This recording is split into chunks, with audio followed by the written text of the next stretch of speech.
ও বৌমা, তোমার সাথে একটা কথা ছিল যে। কি মা? আরে কালকে রাতে আমার বাবুর সাথে কথা হয়েছে, ওকে বলেছি তোমাকে একটু প্রেগনেন্ট করে দিতে। এ কি বলছেন মা? তোমার গলাটা বড্ড খালি খালি লাগে মা, তোমার গলাটা জুড়ে একটু থাকবে, হ্যাঁ ভালো লাগবে মা। দেখো মা, তুমি একবার প্রেগনেন্টটা করো, তোমার ভালো লাগবে মা। দেখো আমি বলছি, আমি বাবুকে রাজি করিয়েছি, এবার পুজোয় তোমাকে করে দেবে। মা, এক ছেলে দুই মেয়ে নিয়ে সংসার করছি, আপনার ভালো লাগছে না মা? আপনি আবার আমার খাড়াখাড়ি করতে চাইছেন? এ কি মা?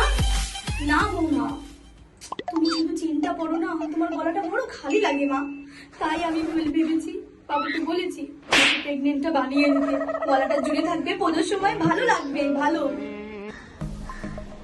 মা, ওটা প্রেগনেন্ট নয় মা, ওটাকে পেন্ডেন্ট বলে, পেন্ডেন্ট। আপনি আমাকে ভয় পাইয়ে দিয়েছিলেন, আমার মাথায় রক্ত একদম কনকন করে উপরে উঠে গেছিল মা ভয়তে। মা, আপনি গিয়ে একটা ইংলিশ স্পোকিং ক্লাস নিন, এই বয়সে তো ঘরে বসে থাকেন, তাই ইংলিশ স্পোকিং ক্লাস নিয়ে তারপরে আপনি বলুন, আপনার জন্য আমি ইংলিশ ভুলে যাব।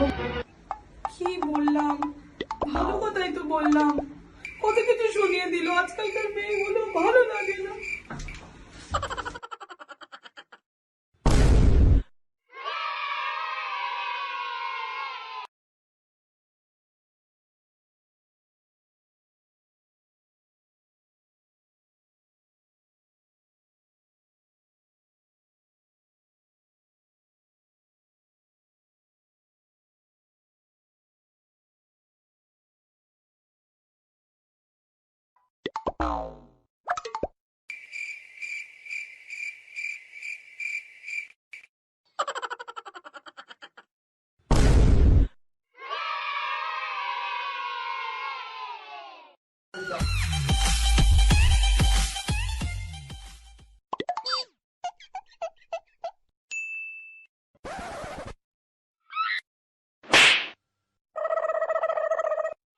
उम्र सारी